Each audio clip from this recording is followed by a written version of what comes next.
Bueno, vamos a intentar hablar un poco de- de lo que nos queda, algunas cosas de redes, configuración, metodología de conexión, forma de detectar y corregir errores y después vamos a pasar a Wi-Fi, que es el tema que nos interesaba a nosotros. En general, cuando hablamos del modelo de 7 capas de ISOCI, y que hicimos un pantallazo muy genérico la semana pasada, nosotros lo que pretendemos es que de fuente a destino se comuniquen las capas como si fueran en forma horizontal, a pesar que sabemos muy bien que tiene que pegar toda vuelta los datos tienen que pegar toda la vuelta, y pegar toda la vuelta tiene un costo que es que la cantidad de bits de datos que nosotros queremos transmitir, en realidad, le vamos a tener que empezar a agregar un montón de cosas más para poder cumplir con todos los requerimientos que nos da ISOCI. Es decir, que por cada paso desde la capa de aplicación de fuente, para llegar al destino, le vamos a tener que ir agregando más, encapsulando y agregando más información. De manera que para enviar un paquetito muy chico termina siendo un paquete más importante que vamos a estar transmitiendo.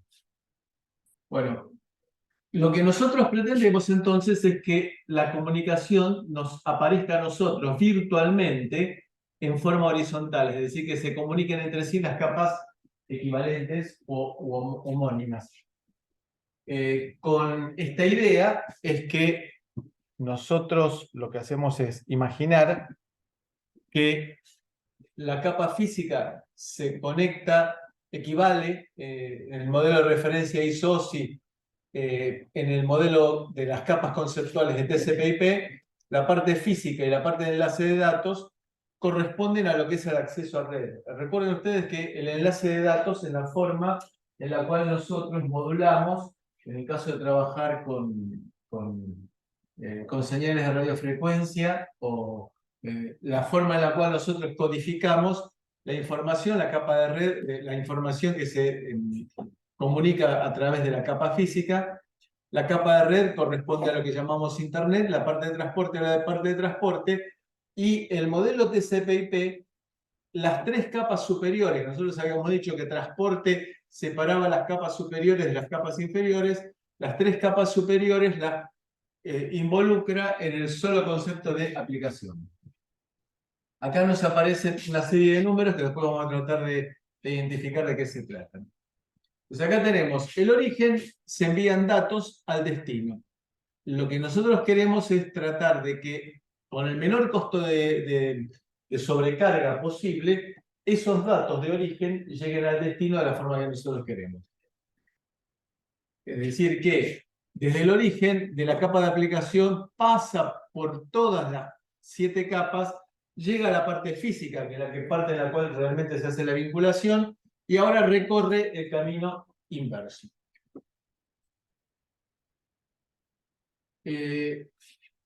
Las 3 capas inferiores son las 3 capas que se encargan de la comunicación propiamente dicha. Es decir, la capa física, la capa de enlace y la capa de red son las que se vinculan con sus equivalentes en la máquina B. Después habrá protocolos de transporte, protocolos de sesión, de presentación y de aplicación. Recordemos que la parte de aplicación, como es la más importante desde el punto de vista de qué es lo que se quiere hacer, es la que tiene más opciones, porque una cosa es cuando quiero manejar protocolos de correo electrónico, protocolos de presentación, protocolos de graficado, es donde tengo más opciones. En el resto, en general, está más o menos estandarizado. Entonces, desde la capa de aplicación, cuando uno quiere enviar un correo electrónico, se produce toda la traducción capa por capa hasta llegar a la parte física, donde es la vinculación y sigue el camino inverso en el receptor.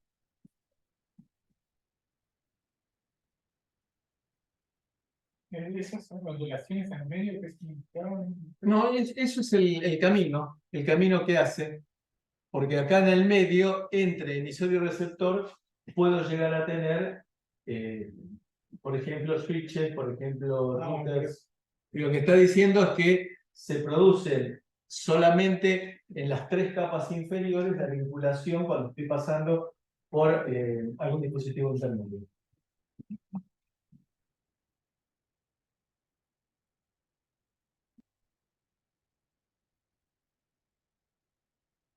Bien, acá tratamos de ver un poco más en detalle. La parte física de lo que estoy transmitiendo son bits.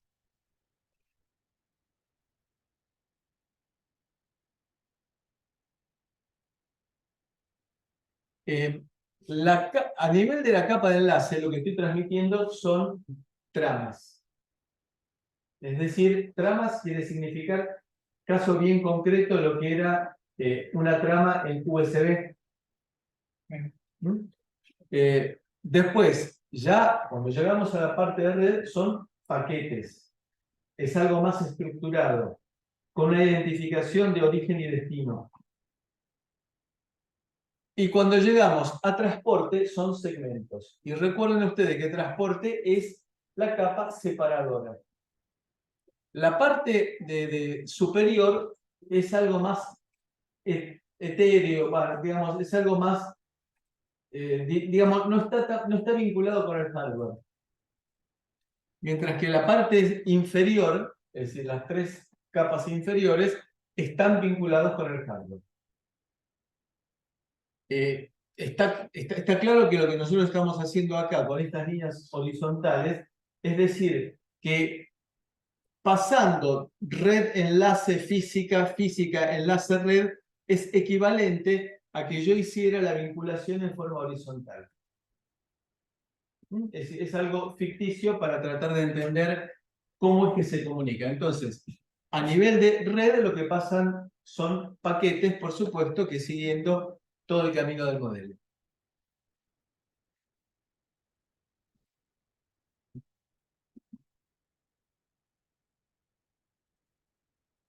Tenemos entonces estos datos que a medida que van avanzando en las capas, se van encapsulando. Acá tenemos el mismo color, son los datos, que le estamos agregando un preámbulo y un posámbulo. ¿Qué significa preámbulo y un posámbulo? Por ejemplo, agregarles direcciones, agregarles controles de errores, agregarles CRC. A medida que voy avanzando, voy encapsulando lo que ya tenía encapsulado. Es decir, es el precio que estoy pagando por comunicar cualquier cosa con cualquier cosa. Yo quiero comunicar dos máquinas por RC232, no tengo que hacer todo esto. Me conecto a nivel de capa física. Y elijo el protocolo de comunicación sincrónico o asincrónico, y con eso está todo. Acá lo que estoy diciendo es conecto cualquier cosa con cualquier cosa en cualquier lugar del mundo. Y el precio que pago es tener que ir haciendo encapsulamiento y agregando cosas. Y después cuando veamos la parte de router al final de esto, vamos a ver que cada vez que pasamos por un router estamos cambiando direcciones, pero en definitiva el encapsulado que está por debajo de la dirección se mantiene. Entonces, digamos, desde la aplicación surge una carga con un header de la capa de presentación. A medida que vamos bajando, ahí están los datos, tenemos este nuevo payload o carga que involucra el header de presentación. Entonces, en la capa de sesión le vamos a agregar un pedacito más de header de la capa de sesión. Esto va a pasar a ser la carga siguiente, es decir, el paquete siguiente que lo voy a reencapsular con un encabezamiento de la capa de transporte. Y así sucesivamente hasta que llego a la parte física en la cual me aparecen los bits. Por supuesto, el proceso es inverso en el receptor. Me llegan los bits y voy recuperando, en base a este encabezamiento, sé cuál es la carga. En base a este encabezamiento sé cuál es la carga y cuando llego a la capa de aplicación me quedan los datos solamente.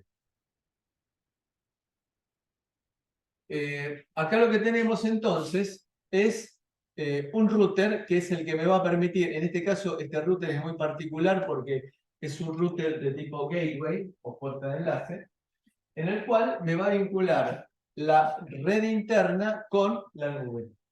Ese es el punto por el cual salen nuestros datos hacia la red. El término gateway en inglés es muy... Puerta de enlace no suena demasiado descriptivo. Gateway sí es el camino de vinculación con el mundo exterior. Este es el punto en el cual nosotros nos conectamos con la red externa. Entonces, de los datos se van incorporando encabezamientos. Cuando llegamos a los unos y ceros, entonces llegamos al punto en el cual nos comunicamos con el mundo exterior. ¿Qué medios podemos utilizar para comunicarnos? Históricamente, el primer medio fue el cable coaxial. El cable coaxial que se utilizaba era un cable distinto al que se usa para televisión. Era un cable más grande, más caro, con un alcance, fíjense, bastante reducido, de 185 metros máximo. Se podía llegar hasta 100 megabits por segundo, tanto en 50 como en 75 ohms de impedancia característica. Lo que pasa es que el de 75 ohms es más barato porque es el que se usa para televisión y también es más finito y más maleable, más fácil de pasar. Después apareció los UTP,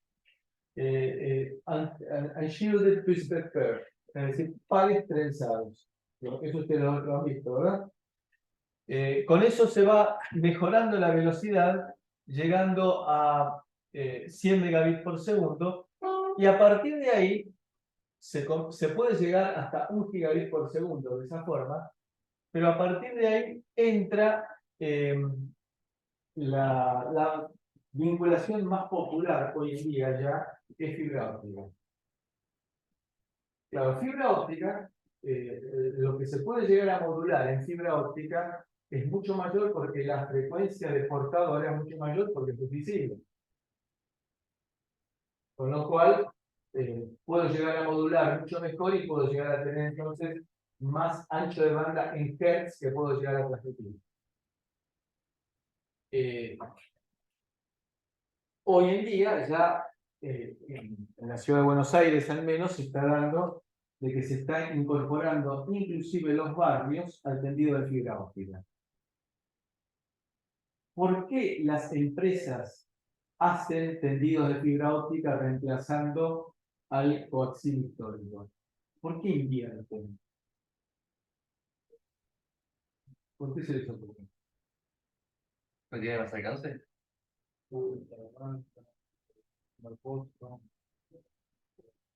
Pero ¿por qué invierto para cambiar algo que está funcionando? Por el costo de mantenimiento. Coaxial implica conectores que en muchos casos están en intemperie, por supuesto que en cajas, pero en definitiva están en intemperie, y sobre todo en zonas que son agrestes desde el punto de vista climático, por ejemplo, mi vivencia en la costa bonaerense, hace que fibra óptica sea, no digamos eterna porque eso no existe, pero el costo de mantenimiento es muchísimo más bajo. Con una ventaja adicional, hoy en día ya, vamos a ver algún dibujito en el cual se ven conectores. En el caso de, bueno, el caso de fibra óptica, no necesito conectores hoy ya, porque lo que se hace es, en los equipos de mantenimiento, se llevan soldadoras por radiofrecuencia.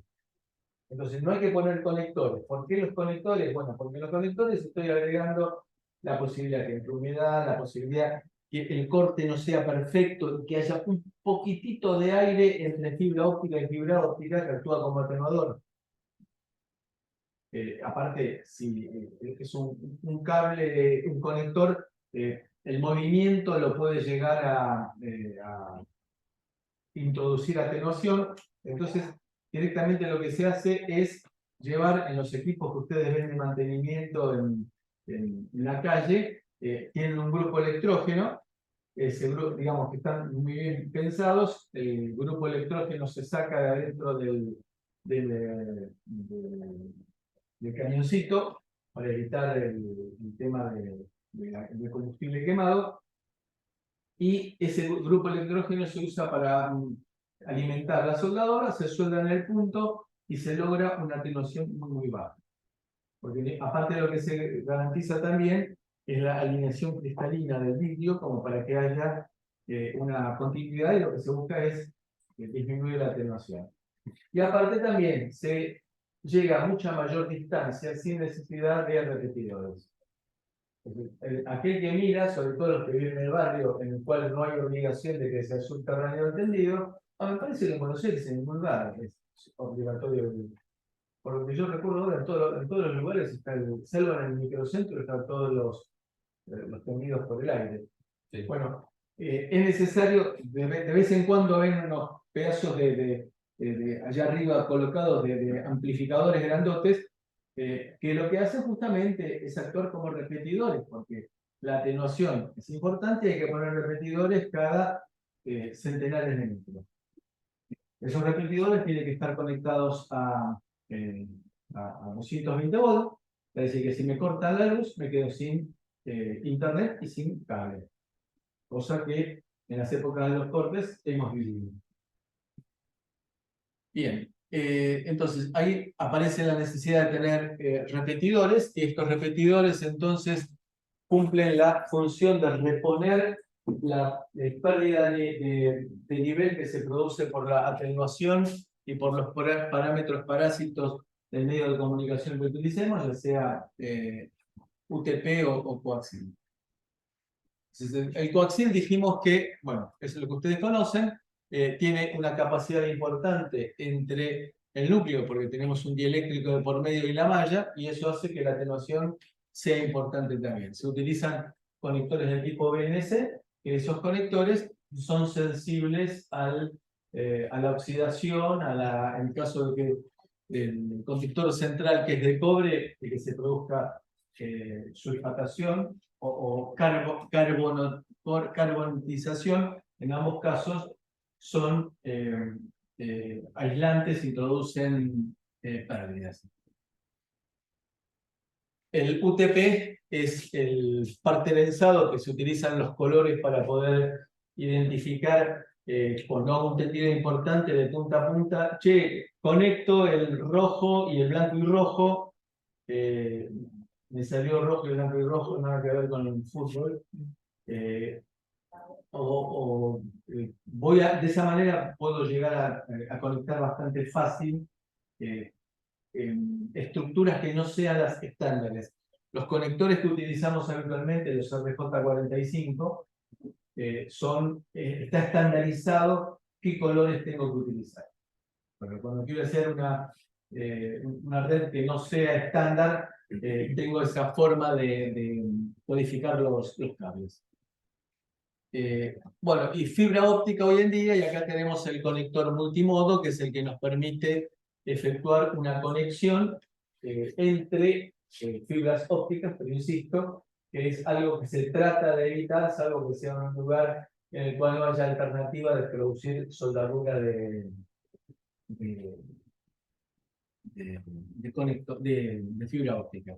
Es decir, esto se da fundamentalmente cuando llegamos al router domiciliario. Es decir, hoy en día ya el tendido de fibra óptica es hasta el router domiciliario, bueno, ahí se llega con un conector. Topologías. Tenemos varias topologías. La primera es de tipo estrella, históricamente. Después tenemos la topología en anillo, y la topología tipo bus, es decir, que tengo un tendido de cable. Es decir, la topología de tipo estrella es la que nosotros tenemos, por ejemplo, hoy en día, en el cual tenemos un switch, y de ese switch salen cables para cada uno de los equipos que se conecten a ese switch. La topología en bus es la que se daba en la época del cable coaxil, que se ponían unas T y se iba de equipo en equipo. ¿Sí? Una T significa que eran Claro, una T-coaxil. una T coaxil. ¿Sí? Así que esa era una topología de tipo base. Después tenemos distintas alternativas. La topología jerárquica sería, por ejemplo, que en alguno de estos nodos tengo un switch o un router, que son los que se encargan de conectar para abajo, y este sería el gateway o el router de mayor nivel. Bueno, estrella extendida, y después la topología en malla, que esa la habíamos visto cuando hablamos de Zigbee. Ejemplos de topología. Tenemos un switch principal, ahí va a un switch del grupo de trabajo, es decir, por ejemplo, un switch general de todo el edificio, después un switch para este conjunto de laboratorios, y ahí se hace la distribución a las computadoras conectadas. La otra alternativa es un hub ya hoy en día no se utiliza, lo mencionamos solamente para que sepan que existe. La tendencia es eliminarlos porque no hay diferencia de costo no hay diferencia de costo significativo con un switch. Las prestaciones de un switch son mucho mayores porque el hub actúa como zapatilla, es decir, distribuye y pone en paralelo comunicaciones. Bueno, después tenemos un router, que es el que se encarga, esta es la vinculación, este sería el gateway, que es el que se vincula con Internet. Después tenemos un router, a partir del cual empezamos a hacer la distribución hacia las distintas etapas. ¿Cuál es la simbología? El router es el que me aparece con entradas y salidas, el switch es el que me aparece con las flechitas horizontales, el hub son dos flechitas nada más, y acá el indicador que están en paralelo. Bueno, y estos son puentes y switch ATM que no nos interesan. Entonces, Ethernet se utiliza para conectar dispositivos dentro de una red, y fue desarrollada por Xerox con Intel y Digital Equipment, que hoy en día ya no existe. Fue absorbida por Compaq, que a su vez fue absorbida por Hewlett Packard. ¿Qué es un router? Es un dispositivo que se usa para conectar distintas redes.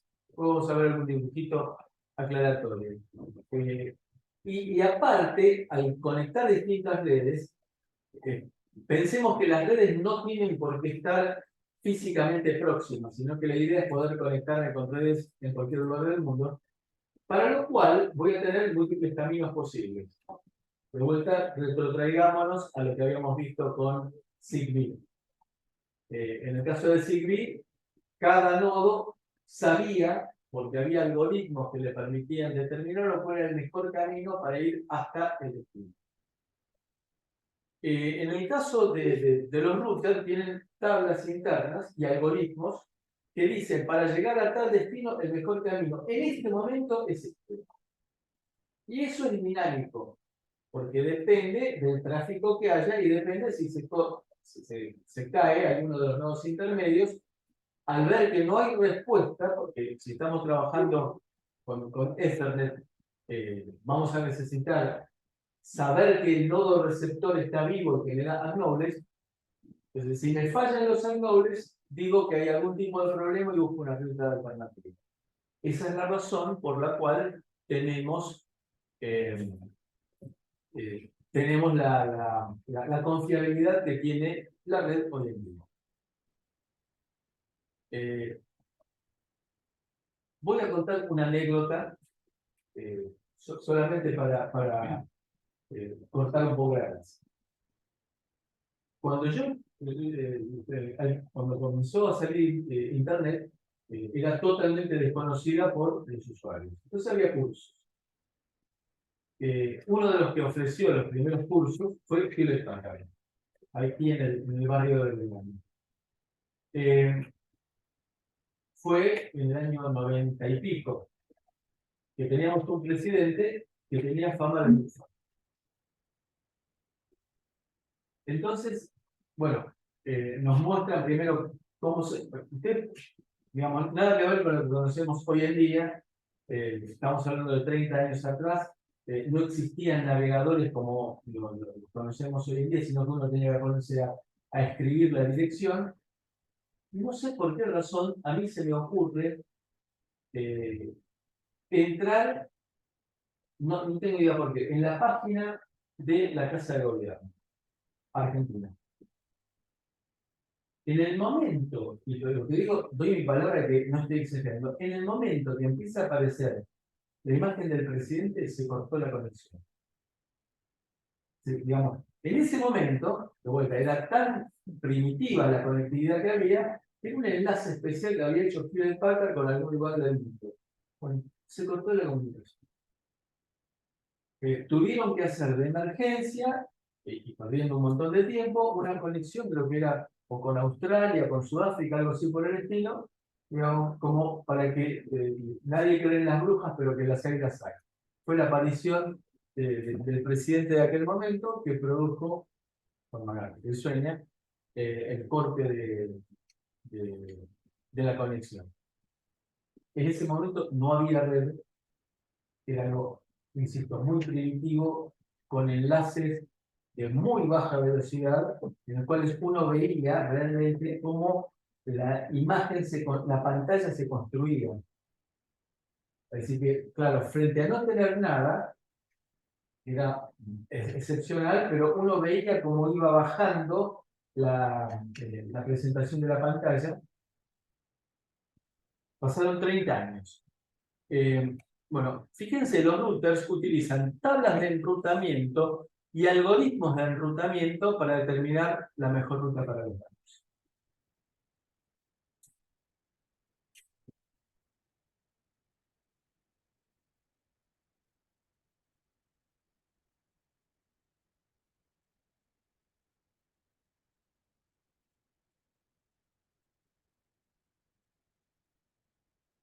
¿Qué es un switch entonces? Es un dispositivo que se usa para conectar otros dispositivos en la red. La idea es colocar un switch, por ejemplo, para este laboratorio, de manera que nosotros podamos comunicarnos entre nosotros sin necesidad de salir al mundo exterior. El switch se maneja con las MAC address. ¿Se acuerdan las MAC address? Eso que tenía cada placa de red. Pues se maneja con la MAC address, es decir, sin necesidad de intervenir en el resto de la estructura de comunicación de datos. Entonces, de esa manera se determina cuál es la ruta más eficiente. ¿Por qué? Porque lo que se pretende es, de ser posible, disminuir al máximo el tráfico de datos, porque al haber mucho tráfico de datos se lentifica todo, por lo que vamos a ver en un ratito, que son la aparición de colisiones. Ethernet es un protocolo que utiliza un protocolo que se llama MAC, que es Media Access Control, que es el que se encarga de garantizar que se puedan transmitir datos en la red sin interferir uno con el otro.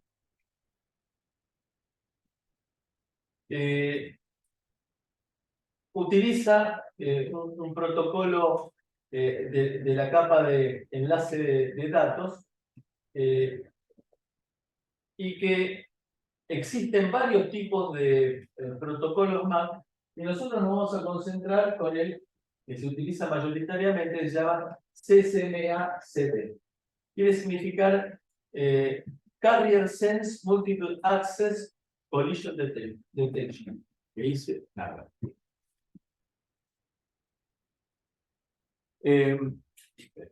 Traducido quiere significar detección de colisiones con múltiple acceso y escucha de portadora. Y funciona de la siguiente manera. Imaginemos, tenemos ganas de cantar. Entonces, ¿qué hacemos? Escuchamos, no hay nadie cantando. Me largo cantando. Pero justo en ese momento, Martín se largó a cantar también. ¿Por qué? Porque él hizo exactamente lo mismo. Pero, conmigo no hay problema porque enseguida se van a dar cuenta que no estoy en condiciones de cantar. Ahora, ¿qué va a pasar? Que yo voy a estar escuchando que el sonido general no es lo que yo estoy emitiendo, sino que hay interferencia con otro. Entonces, ¿qué hago en ese momento? ¿Qué hacemos en ese momento? Nos retiramos. Y ahí va a depender de cada uno cuál sea su propia velocidad de respuesta. ¿Qué es lo que quiero hacer? ¿Hubo colisión? No, la verdad que me avergüenzo, no sigo. Al rato vuelvo a intentar cantar. Escucho y vuelvo a intentar cantar. Como cada uno tiene una velocidad distinta de soportar la vergüenza de interferirse con otro, aquí en este mecanismo que vamos a terminar de definir ahora, se corren timers aleatorios. Esos timers aleatorios hacen que sea prácticamente imposible que después nos volvamos a superponer nuevamente. ¿En qué consiste entonces? Cuando un dispositivo desea transmitir datos, escucha el medio de transmisión para asegurarse que no haya nadie, que no haya ninguna transmisión en curso. Si el medio está libre, comienza a transmitir sus datos, y si hay otro que se larga a transmitir simultáneamente, y ahí es más fácil de verlo que con el tema de alguien cantando, es que si yo pongo un 1, me fijo y no tengo un 1. ¿Por qué? Porque hubo interferencia con el otro.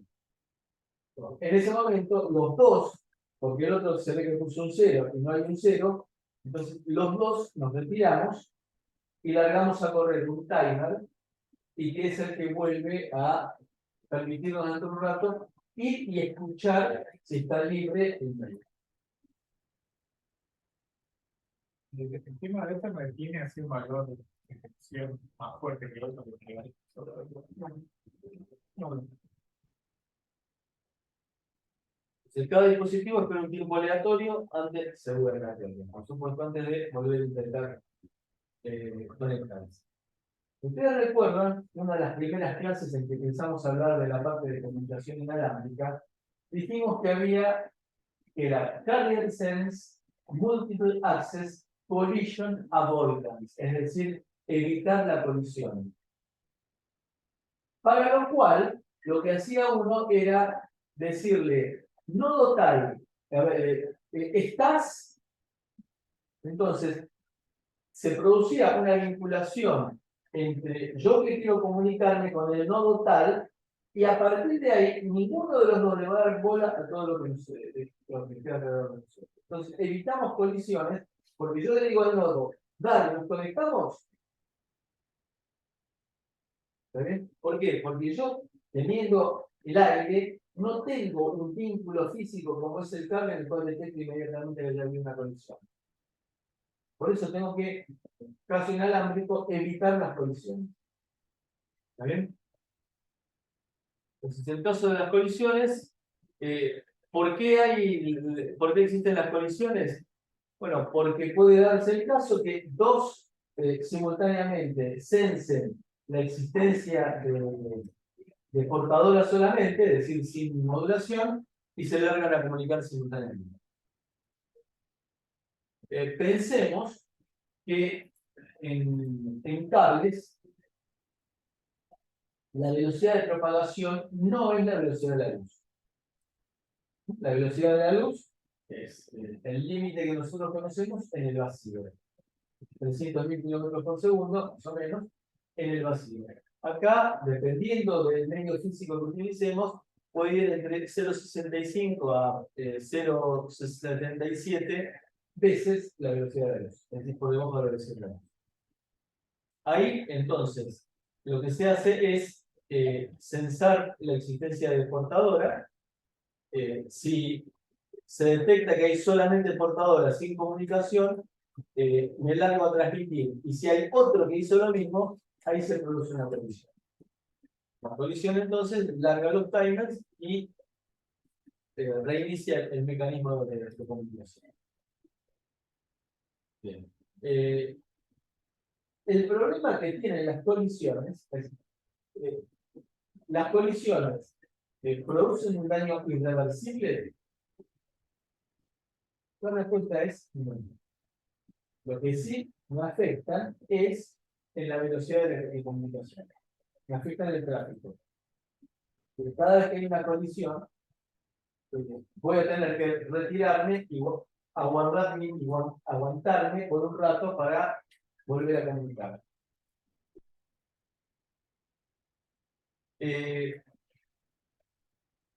Esa es otra de las razones por las cuales me conviene utilizar switches. Porque si yo disminuyo la cantidad de nodos que pueden llegar a comunicarse, disminuyo la cantidad de colisiones. Entonces, el switch lo que va a hacer es comunicarse con el mundo exterior cuando realmente haya necesidad. Y al tener menos unidades en la red interna, tengo menos probabilidades de colisión. Imagino que el método este para evitar colisiones o evitarlas potencia a No, capa 3.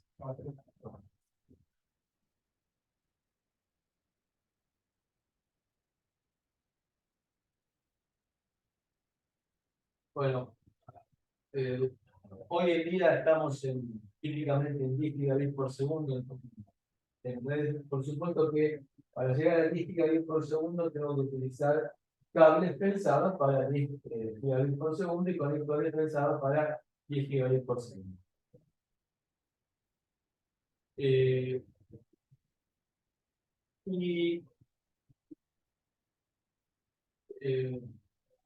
Acá nos aparece otro punto que es una evolución que se produjo hace unos años, hace unos 5 o 6 años, y que para nosotros pasó mayoritariamente desapercibida, que fue la migración de lo que se llama IPv4 a IPv6. ¿En qué consistía IPv4?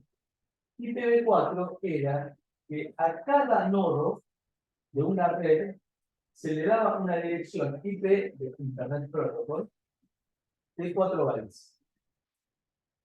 Es decir, 32 bits. ¿Por qué dijeron eso? Porque 2 a la 32 es 4 GB. Y dijeron en su momento, 4 GB de dispositivos conectados nunca los vamos a tener. Bueno, evidentemente con la aparición de los teléfonos móviles y que en cada casa hubiera varios dispositivos conectados, teléfono celular, tablet, computadora, televisor, hizo que hace un poco más, debe ser como 8 años que se produjo la necesidad de que apareciera otra forma de numeración de Esto lo vamos a ir. Y después, si querés, en un ratito charlamos. ¿Sí? Gracias. Más o menos, nosotros vamos a cortar dentro de media hora. Perfecto. Vale, gracias.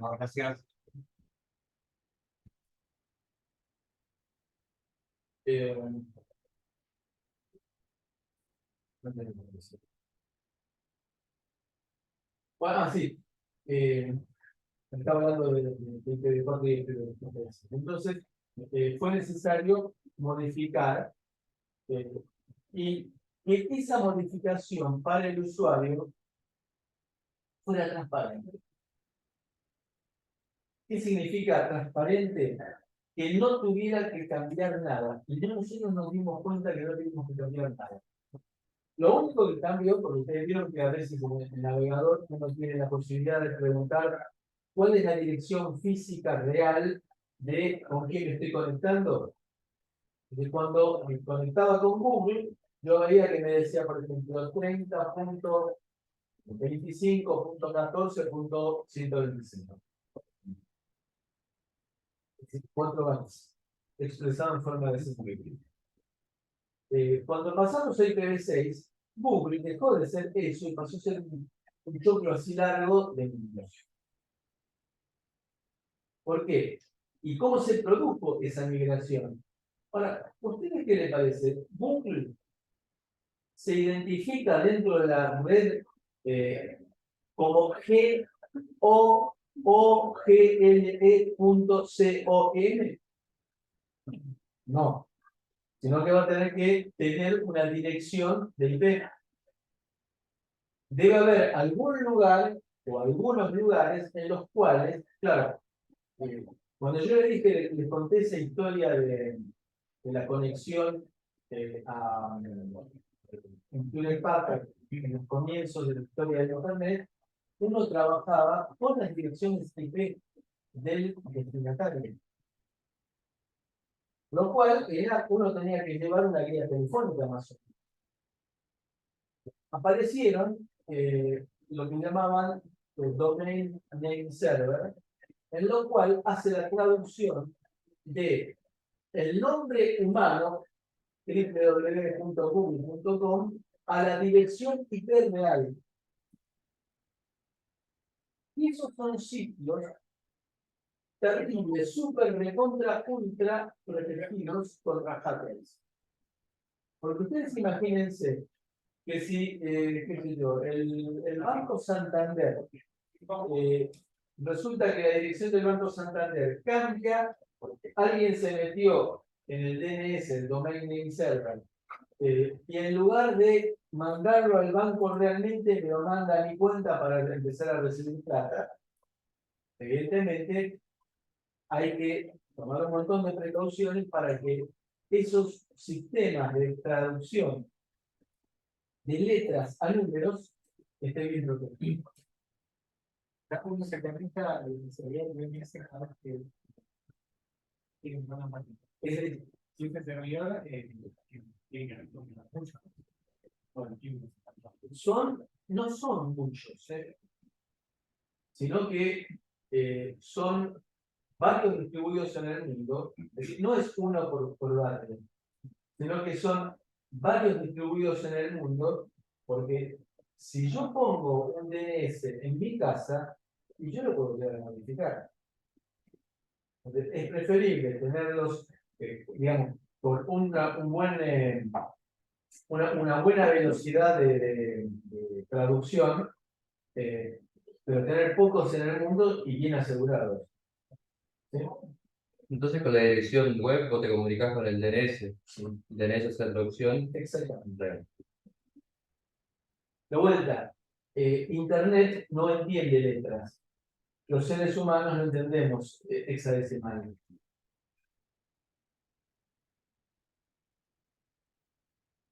Bueno, ¿qué nos agrega IPv6? IPv6 no son 6 bytes, son 128 bits. Es decir, 16 bytes. Fíjense ustedes aquí esto. La cantidad de direcciones que se pueden llegar a manejar con IPv6. Miren el número imposible de decir de cuánto es. Bueno, Hay que ver qué definición de billones pasa ahí. no, la nuestra. La europea. ¿Qué se logra con IPv6? Multicast y Anycast, fundamentalmente. ¿Qué es multicast y Anycast? Multicast es enviar un mensaje simultáneamente a múltiples receptores. Y el Anycast es otra novedad que es en un grupo, digamos, algo así como cuando uno tiene un grupo de WhatsApp y se comunica y dentro del grupo hace una respuesta a uno solo, bien, que uno puede elegir conectarse con uno solo del integrante de un grupo y respuesta en privado. Bueno, ese es el equivalente de Anycast. Pues dentro de un grupo, seleccionar uno solo, es decir, que no le llegue el mensaje al grupo, sino a uno solo. Y después, en las ventajas ya muy técnicas, como que tiene arquitectura jerárquica y no incorpora checksum en las cabeceras.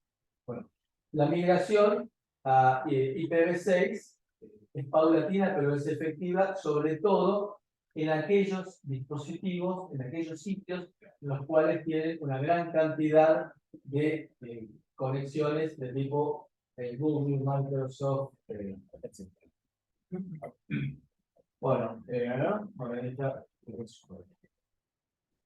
Entonces se pasa a 128 bits, con lo cual es 2 a la 128 y calcúlenlo la cantidad de conexiones posibles.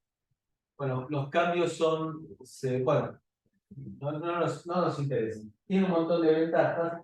La migración no es inmediata, sino que es paulatina, y también yo puedo llegar a mantener mi conexión, mi dirección de IP de IPv4, por ejemplo, cuando trabajo dentro de una red interna que tiene un router que se comunica hacia el exterior. Entonces, en ese caso, el router podría hacer el cambio y vincularse con el mundo exterior a través de los 128 bits.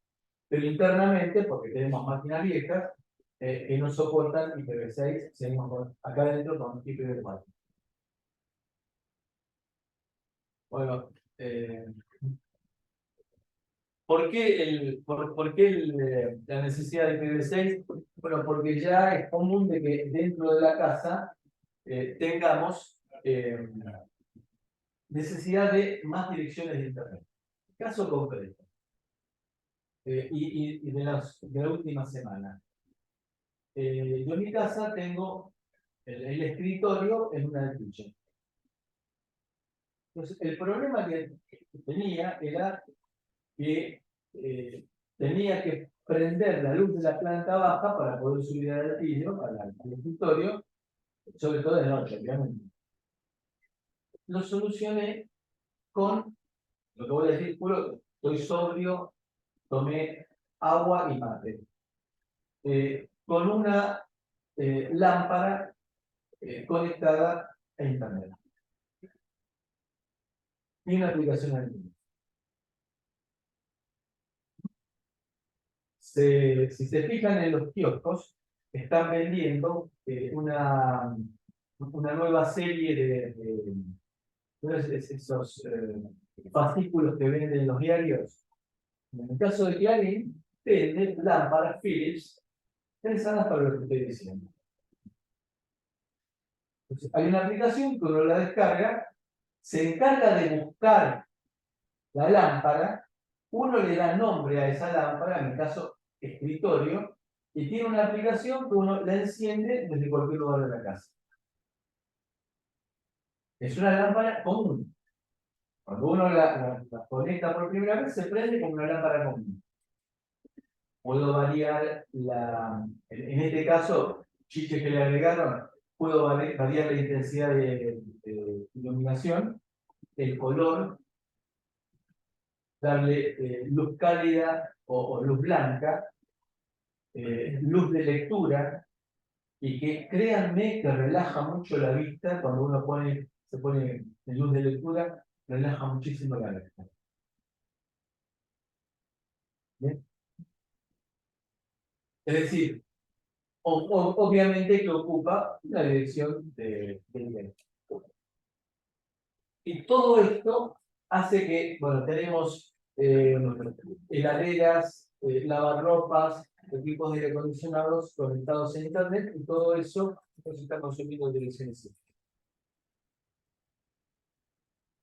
Bueno, fíjense que el encabezamiento de IPv6 es distinto y es bastante más grande, porque ahí no está, ni siquiera no está en escala. La cantidad de bits necesarios para elegir la dirección para marcar la dirección de fuente e indicar la dirección de destino es mucho más grande, con el agregado de que nos permite elegir el tamaño de la cantidad de bytes que tiene la carga efectiva, con lo cual se facilita enviar paquetes de distintos tamaños. Punto aparte.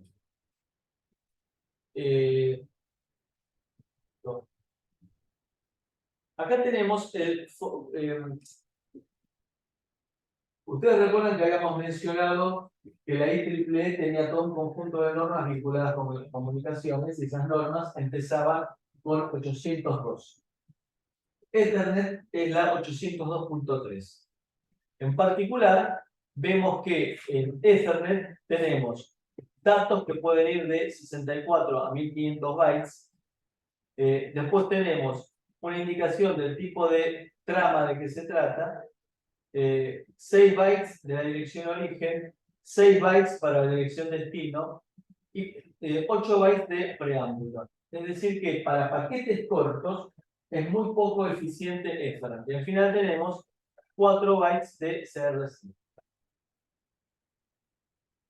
Acá nos dice que la carga se envía y se recibe en la capa 3. Bien. Acá tenemos entonces las normas de 802 del IEEE, en la cual en particular la que nos interesa a nosotros, en la parte cableada de la 802.2.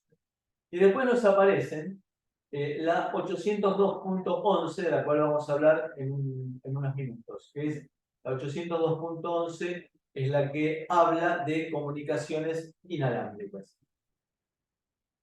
Y ahí nos aparece como 802.11 inalámbrica, y nos aparecen un montón de letras adicionales que son las características de cada una de las variantes de comunicación inalámbrica que podemos llegar a tener.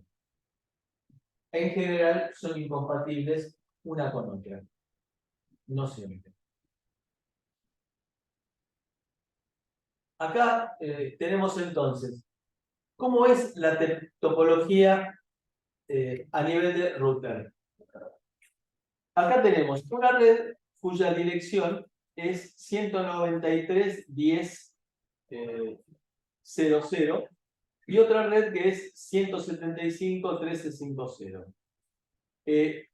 Y salen a través de otra red que es la que vincula, digamos, esto sería una red interna, la red 2, la red 1 es otra red interna, y se comunica con otro router con una dirección de red 199.53.15.2. Fíjense que acá tenemos el 199.53.15.1, es decir que estos dos routers forman parte de una propia subred porque tienen la mayor parte de la dirección de IP similar. Cambia que uno es 1 y que el otro es 2, pero forman entre ellos una red propia, una subred. ¿Está bien? Y ahí, entonces, se produce que este router, a su vez, está vinculado con otras redes, la red 3 y la red 4. Entonces, lo que hace el router es recibir paquetes de la red 1, pasarla hasta esta subred que vincula con el otro router, cambiándole la dirección de destino, la dirección fuente y la dirección destino, y este otro router, a su vez, lo deriva dentro de esta red a quien corresponde. Los routers, justamente lo que tienen adentro es una tabla de enrutamiento. Entonces, cuando la red 1 quiere comunicarse con algún equipo de la red 3, el router 1 sabe que la red 3, para llegar a la red 3, tiene que pasar por el router 2. Y ahí se arma entonces la tabla de enrutamiento. Y eso es dinámico. El hecho de ser router hace que maneje la creación de las tablas en forma dinámica sin la necesidad del ser humano, porque sería un plomazo que cada vez que yo conecto algo tenga que ponerme a escribir la dirección IP de quien se conectó en la red. Y bueno, y a su vez, si me comunico con otro router, en este caso el router 3, salgo por otro. Los repetidores son aquellos que se encargan de reacondicionar la señal por pérdida, y los bridges son los que se encargan de separar tráfico. Los switches lo que hacen es segmentar. Los bridges han prácticamente desaparecido, lo que quedan son switches, que son los que permiten segmentar una red en pedacitos para evitar justamente problemas de colisión. La colisión es indefectible que existan en las redes cableadas. Lo que tratamos de hacer nosotros es minimizar la cantidad de colisión. Porque de esa manera, cuando salgo del switch hacia el router, ya ahí está saliendo una comunicación bien estructurada y no tiene que encontrarse el router que tiene que empezar a manejar colisión. Bueno, y ahí tenemos entonces los routers, que son los que se encargan de manejar las rutas entre dos redes de acuerdo con, por supuesto que eso no se maneja en general dentro de una locación como puede ser una empresa o una universidad, sino que cuando se trata de comunicarme con el mundo exterior, determinar de acuerdo con el tráfico cuál es el mejor camino para llegar con el menor tiempo y la menor cantidad de colisiones posible.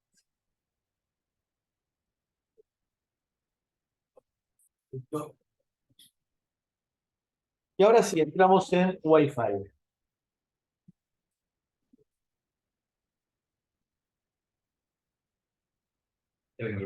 Sí.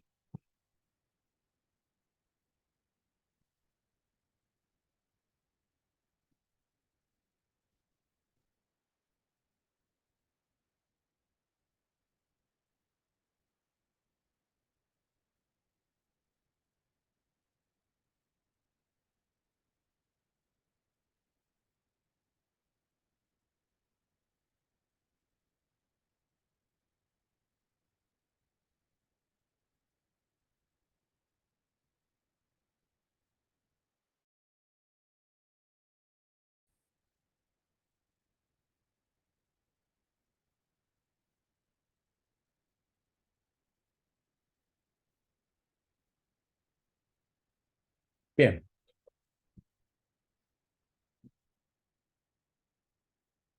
¿Por qué Wi-Fi? Creo que está el dibujito este, dice claramente eh, justamente me convocaron para ser perito un juicio en el cual, según dicen, los ratones comieron los cables, no existe, comieron los cables de un sistema de comunicaciones de alarmas. El tema que los ratones tienen que hacer mordisquear permanentemente porque los dientes les crecen en forma permanente. Con lo cual están mordiendo cualquier cosa permanentemente porque tienen que gastarse los dientes. Si no, no pueden comer. Porque los dientes se les hacen demasiado grandes y no pueden llegar a... Bien. Frecuencias. 900 MHz, 2,4 GB y 5,8 GHz. Hoy en día, la de 900 MHz ha desaparecido. Nos quedan las frecuencias inferiores. Potencia, 50 miliwatts con un alcance de 40 a 60 metros. 150 miliwatts con un alcance de hasta 6 kilómetros. 300 miliwatts con un alcance de 9 kilómetros. Con esto resolvería la mayor parte de nuestros problemas. ¿Bajo qué frecuencias son esas? La frecuencia es de 2,4 y de 5,8. Ambas tienen el mismo alcance. O bueno, ahí están las siguientes. ¿Qué significa ambas? Porque tengo entendido que la de 5,8 que cae más rápido. Menos. Es cierto, la de 5,8 me permite mejorar la velocidad de transmisión de datos, pero tiene menor alcance. Eso es cierto. En realidad lo que pasa es que lo atenúa, por ejemplo, mucho la mampostería y los hierros que hay en la mampostería, en las paredes. O sea, yo hace poco rendí medias de enlace y Me acuerdo de la formulita, hay una formulita que dice la coeficiente de renovación baja con la frecuencia. Eso nunca me quedó claro. ¿Por qué? Claro, sí, está bien. La atenuación baja con la frecuencia. De hecho, la frecuencia de telefonía celular más apetecida hoy en día es la banda de 700 MHz. Porque con 700 MHz llego al segundo subsuelo de un edificio para la telefonía celular. Sí, pero con esa lógica, ¿por qué tendría menos alcance 5,8 contra 2,4? Porque tengo más atenuación. Al aumentar la frecuencia, aumenta la atenuación. Ah, pues bueno, pensé que era al revés. No, está bien. Si es así, entonces. Sí, sí, sí. A menor frecuencia, mayor penetración. Claro. De hecho, bien fresquito, hay un problema serio en la zona sur del conurbano, es justamente la banda de 700 MHz, que es la que más utilizada por la telefonía celular. ¿Por qué? 700 MHz, antes que se hiciera la distribución de 3G y 4G, era una frecuencia que estaba liberada y la estaba utilizando una empresa para transmitir televisión codificada. Y ahora, como supuestamente se debería haber liberado las bandas de frecuencias no utilizadas, por ejemplo, la que probablemente caiga en desuso, casi seguramente es 3G, empezaron a transmitir, y por eso hay mucha interferencia, empezaron a transmitir nuevamente en esa frecuencia familiar. Pensemos que estamos hablando de zonas bajamente pobladas en las cuales no se justifica tirar fibra óptica. Entonces les conviene más tener una antena y transmitir televisión codificada, típicamente partidos de fútbol, sin necesidad de hacer la instalación. Y en la zona sur del Gran Buenos Aires, lo escuché justamente esta mañana, se está dando esa situación. Bien, y para un watt, digamos que podemos hacer un pollito arriba del router. Un watt es una potencia interesante, podemos llegar hasta 15 kilómetros. Entonces digo, esto nos soluciona todos los problemas que podamos tener en comunicación. Pero hay algo que tenemos que tener en cuenta, es que es muy importante y que les pido que lo recuerden. Es este.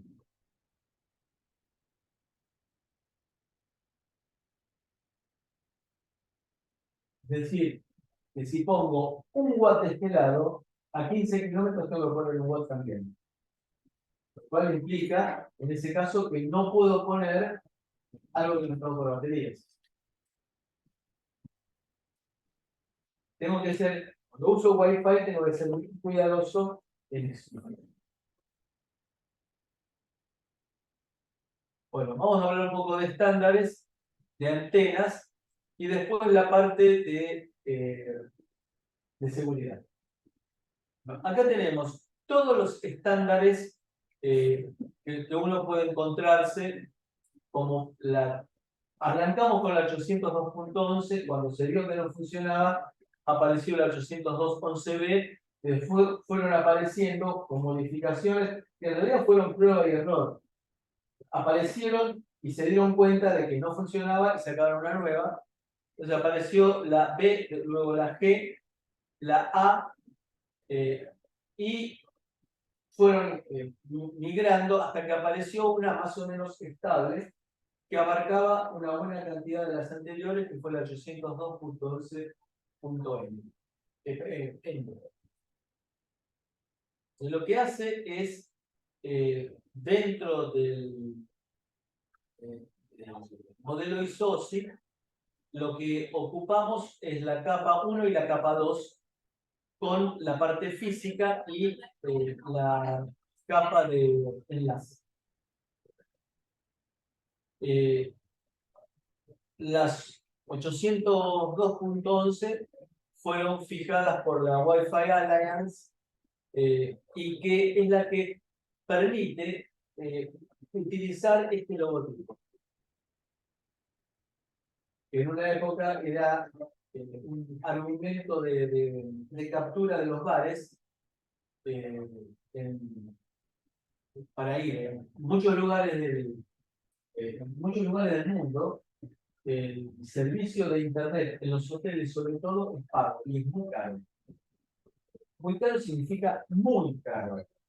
Y les cobran por dispositivo. Con lo cual, resulta mucho más barato irse a tomar café a Starbucks.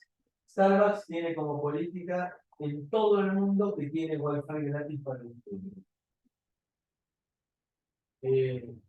Entonces era mucho más barato irse a tomar un rico café en Starbucks que tener que pagarle al hotel. El recuerdo que me viene a la cabeza es de algún hotel que cobraban 11 euros por día por aparato. Es decir, 11 dólares por la computadora, 11 dólares por el teléfono. 11 euros, perdón, por el teléfono. Evidentemente, o si no, alquilar un teléfono o cambiar, poner el chip de lugar, es otra cosa que he aprendido con los viajes. Llegar a un lugar nuevo, comprar un chip y reemplazar el chip del teléfono de uno por ese del lugar, con lo cual tiene Wi-Fi gratis, tiene WhatsApp gratis, y por supuesto deshabilitar las llamadas porque se pueden parar. Bien, entonces el 802.11 fue el original y que permitía hablar de 1 a 2 megabits por segundo. El rendimiento fue bajo, apareció el 802.11a, que permitió teóricamente llegar a 54 megabits por segundo, pero en la práctica fue de 30. Y que permitió por primera vez entrar en la banda de 5 GHz, frente a ese momento que todo estaba en 2,4 GHz. A medida que va apareciendo el 802B, mejoró la velocidad frente al original, 802.11, a 6 megabits en la práctica, sobre 2,4 GB con un alcance de 300 metros en el espacio elemental. El 11G mejoró, y si ustedes se fijan, en la mayor parte de los routers, que era el router identificable, no hoy en día que ya viene con el módem incorporado al router, eran 54 megabits por segundo la velocidad estándar que se tenía. En la práctica se llegaba a 30 megabits por segundo sobre la banda de 2,4 GB con un alcance teórico de 300 metros.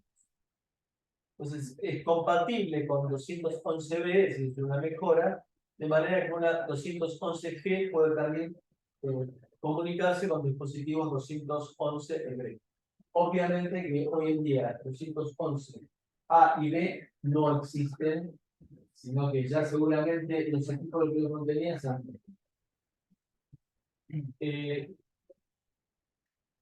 el 802.11n permite 600 megabits por segundo, aunque soporta 300 megabits por segundo en la práctica, y que permite que entre varios usuarios puedan llegar a trabajar cada uno de ellos a 100 megabits por segundo. Las últimas versiones son la 6E, el Wi-Fi 6E 802.11.AX, que es bastante nueva y permite trabajar a 9,6 GB por segundo utilizando una frecuencia base de 6 GHz, que no está ocupada por el momento y por lo tanto disminuye las interferencias y mejora la conexión. Las 6 a secas se había sacado en 2019 y utiliza la tecnología MIMO, para que se puedan conectar múltiples dispositivos al mismo tiempo. La AC es una versión anterior a la 6 y fue del 2013. Y la 2011N y la 802.11N apareció en el 2009. No nos interesa. Bueno, vamos a hablar un poco de seguridad. ¿Cómo puedo yo evitar de que alguien se meta en mi teléfono, en mi computadora, porque puede llegar a determinar cuál es la dirección IP sobre la cual estoy trabajando? ¿Cómo evitar eso? ¿Cómo evitar? En el tema cableado es un poquito más difícil. Hoy en día existe la certeza que la mayor parte de los routers tienen canales de acceso habilitados para las fuerzas de seguridad. Es decir, que si es necesario, las fuerzas de seguridad pueden llegar a pasar a través de los routers y poder llegar a una computadora en particular. Digamos que eso ha sido negado sistemáticamente, pero las revistas especializadas dicen de que existe canales libres para que se pueda llegar a meter la fuerza de seguridad y existen equipos que son caros y que los venden solamente algunas empresas. Por ejemplo, hay una empresa históricamente famosa israelí que vende equipos que cuestan un disparate y están solamente supuestamente autorizados a comprarlas las fuerzas de seguridad y las agencias de inteligencia estatales. Existen certezas de que esos equipos también los tienen alguna gente que vive de meterse en la vida de otras personas y vender la información que obtienen de esa forma. Tenemos hay bastantes casos de conversaciones o de videos que aparecen supuestamente robados y que fueron efectivamente robados porque si el usuario no toma cierto tipo de precauciones, puede ser intrusado el teléfono, la tablet o la computadora. Bueno, lo primero que apareció fue la seguridad web. La seguridad web básicamente trabaja con funciones all exclusivas. Es decir, hay una palabra clave y esa palabra clave es una de las entradas de un conjunto de compuertas all exclusivas y cuando pasa un paquete de datos lo identifica y dice este paquete de datos lo entiendo, entonces lo tomo y lo puedo llegar a leer. Es decir, que tiene que enviarse al comienzo de la comunicación una clave, esa clave el receptor la tiene y transmito haciendo con exclusiva con esa clave, con lo cual por fuerza bruta, en poco tiempo, hoy en día son segundos, se puede violentar una comunicación hecha utilizando web. Está clara cuál es la idea, es muy simple, ¿no? Una palabra binaria que puedo hacerla de tamaño grande, supuestamente de esa manera evito que me la filtren, hora exclusiva, los datos que vienen, entonces con esa hora exclusiva voy recuperando los datos. Por fuerza bruta, hoy en día en pocos segundos se puede romper una comunicación. ¿Cuál es el problema de que rompan una comunicación web? Que me lean el pendrive que tengo conectado en la computadora.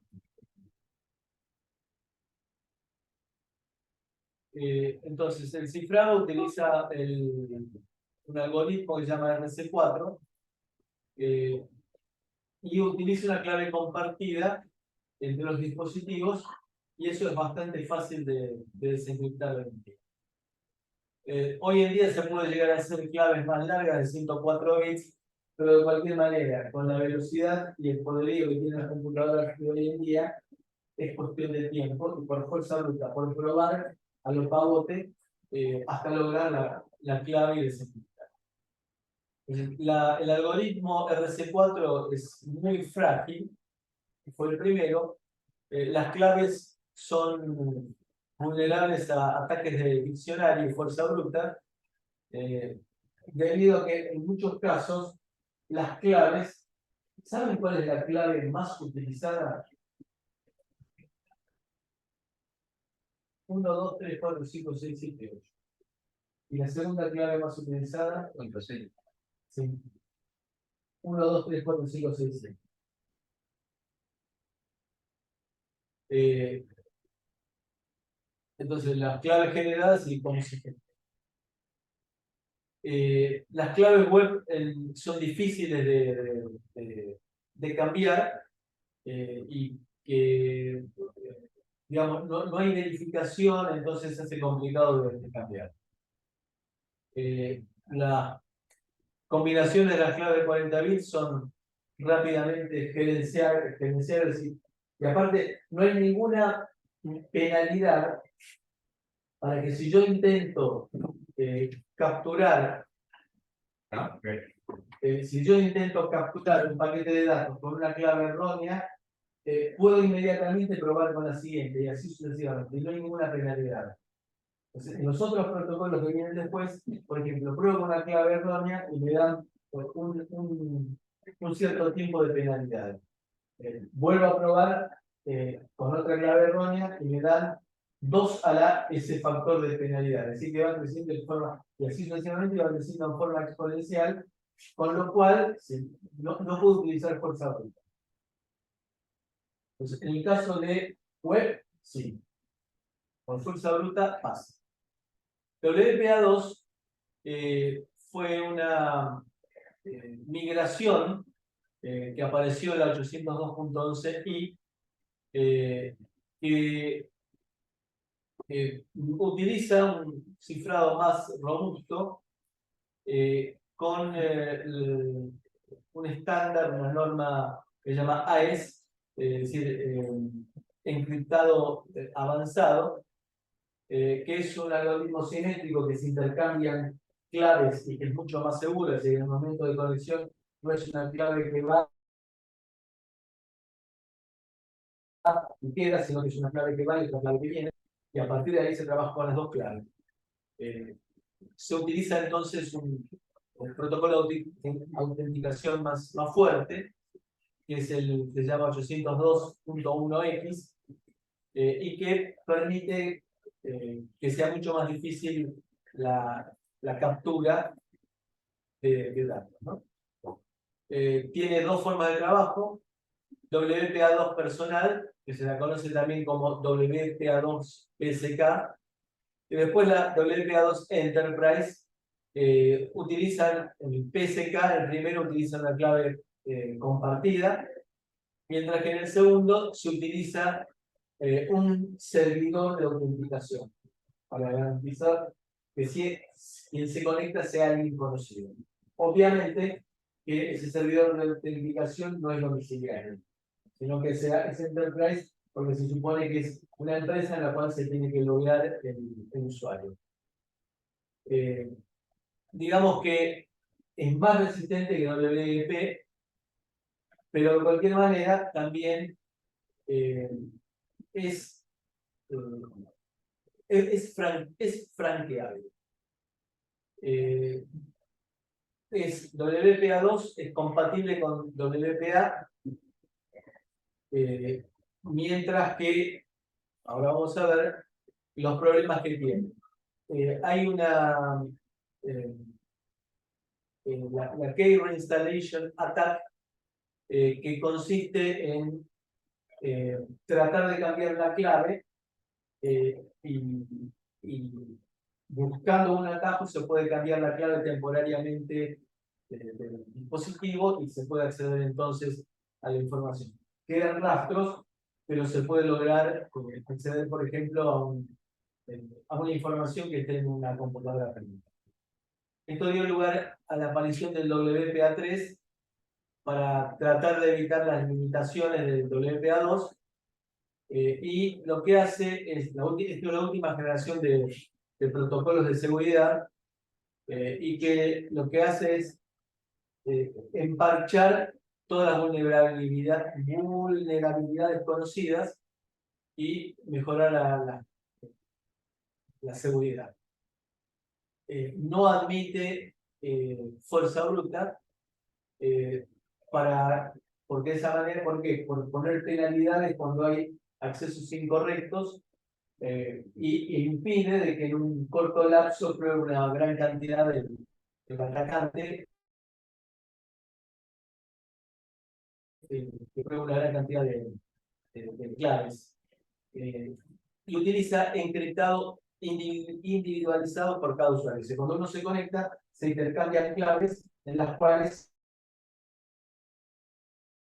son claves conocidas solamente por los usuarios que están vinculados, es decir, el router, por ejemplo, y el usuario, y de esa manera los demás no se enteran de las claves que estamos utilizando.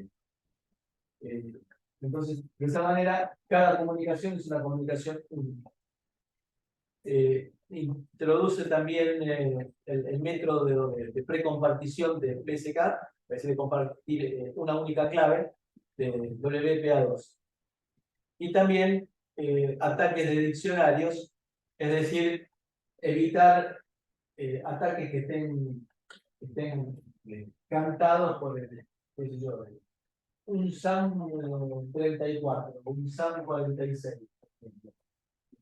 Esos son ataques de diccionarios previsibles, digamos que permiten acotar la cantidad de pruebas que hay que hacer. Empiezo con un SAM. A ver si. Bueno, es compatible para atrás con WPA2, con lo que permite una transición gradual. Y también me permite mejorar las características de seguridad en redes públicas, ¿no? Sobre todo cuando voy a un lugar público que me conecto con un Wi-Fi del lugar, también ahí se pone de manifiesto la mejora en las características. Para terminar, nosotros estamos acostumbrados a Wi-Fi trabajar con antenas omnidireccionales. ¿Qué significa omnidireccionales? Que claro, el router Wi-Fi yo quiero que transmita en todas las direcciones. La pregunta es, ¿siempre tiene que ser así? No, porque yo puedo querer comunicar dos puntos entre sí, entonces me conviene utilizar algún otro tipo de antena que concentre la energía y que de esa manera me permita aprovechar mejor la radiación. Entonces voy a tener omnidireccional, bidireccional y unidireccional. Cuanto más direccional sea la antena, mayor es la ganancia. Es decir, al concentrar en un lóbulo de radiación más pequeño, toda la energía, mayor va a ser la ganancia y mayor va a ser la ganancia. Tenemos apertura horizontal y apertura vertical. Esto quiere significar que yo puedo, el lóbulo no es plano, sino que el lóbulo de radiación, tiene idea de lo que el lóbulo de radiación es, sí, ¿no? Entonces, no es plano, sino que es espacial, entonces puedo llegar a tener una determinada apertura horizontal y otra vertical, de acuerdo a lo que me interesa a mí y dónde esté el receptor. Mucho más. Sí, exacto. Exacto. Entonces, la unidireccional es para transmitir datos en un determinado sentido. Claro, comunicación es típicamente punto a punto. Por ejemplo, donde me interesa la seguridad, que es preferible que haya temas pequeños que vincule dos organismos, por ejemplo, estatales, ¿no? Entonces, la omnidireccional es la antena tradicional, que si ustedes se fijan, la tendencia ahora es poner en los routers Wi-Fi, poner más de una antena. Porque de esa manera estoy aumentando la potencia transmitida. Entonces, me conviene poner varias antenas en lugar de poner una antena más grande. Hoy en día ya es habitual encontrar que tengan 3 hasta 4 antenas los huecos. Sectoriales son las que parecen, ¿vieron las antenas de telefonía celular que parecen unos parlantes de iglesia? Los difusores, esos. Bueno, esas son las sectoriales que me permiten trabajar manejando la modulación, el ancho de las, de acuerdo con el tipo de antena. Entonces, ¿qué antena tengo que utilizar? Depende de cada caso. No hay un análisis general. Puede darse el caso en que con la idea de aprovechar para transmitir desde sensores hasta dispositivos, suponiendo que tengo la posibilidad de conectarlos a una alimentación que nos permita manejar las potencias que estamos hablando acá, me va a convenir trabajar con una antena direccional para aprovechar mejor el logro y la ganancia de la antena. Bueno, WiMAX, lo habíamos mencionado en su momento, es la idea de tener Wi-Fi en un rango mucho más amplio. WiMAX salió con la idea de, para pequeñas poblaciones, es decir, pequeñas poblaciones significa, no depende solamente de la cantidad de habitantes, sino de la densidad de distribución. Es decir, en un pueblo en el cual tengo todas casas bajas, típicamente en una ciudad de veraneo, una ciudad balnearia, tengo todas casas bajas. Entonces, hacer el cableado me resulta muy complicado, muy caro. Usted dirá, bueno, pero es en la arena. Bueno, ok, lo llevo a una ciudad en la cordillera. También son casas bajas y ahí ya romper piedra, con lo cual la idea es tener una única antena y proveer de servicio de conexión de internet y también de televisión, utilizando el protocolo WiMAX, que es otra variante de 802, que es la 802.16. Bueno, ahí tenemos distintos tipos de modulaciones, esas siglas OFDM y OFDMA, vamos a ver más adelante cuando veamos comunicaciones a través de la red celular, las distintas modulaciones que se pueden llegar a utilizar. Permite cobertura extensa, permite formar una MAN para proveer de Wi-Fi a un pueblo. Tenemos como problemas interferencia y atenuación. Bueno, ingeniero. Interferencia y atenuación. Se supone que estamos utilizando una banda de frecuencia, canales, cuando hablamos de frecuencias, se supone que dentro del ancho de banda tenemos un tipo de canales. ¿Quién no se ha puesto a chusmear con su teléfono cuáles son los canales, por medio de aplicaciones, cuáles son los canales que están más utilizados en el router Wi-Fi al cual se están conectando? Supuestamente, el equipo que ustedes están utilizando, siendo relativamente nuevo, va a tratar de elegir el canal que esté bien asociado. ¿Qué significa? Canal aquí significa banda de frecuencias dentro del ancho de banda asignado. Bueno, las interferencias son cuando tengo demasiados dispositivos conectados, con lo cual esa es la tendencia general, es en lugar de tener un router Wi-Fi con muchos dispositivos, tener varios routers Wi-Fi disponibles y cada uno tenga su propia caracterización, de manera de vuelta, distribuir los problemas como habíamos hablado en su momento, del tema de las colisiones y el uso de switches.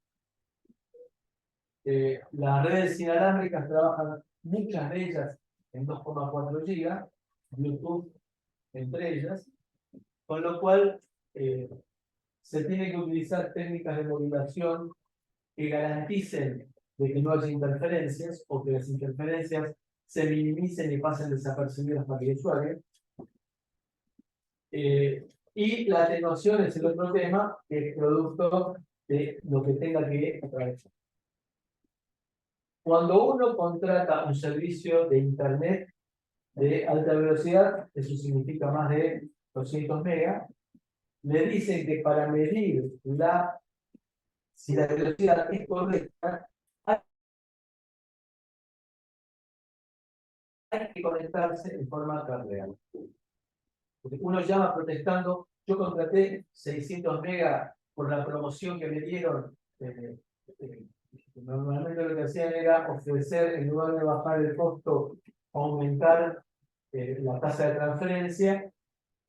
¿Cómo lo están midiendo? Estoy a 1 metro del... No, hay que conectarse en forma real. Sí, lo digo por experiencia.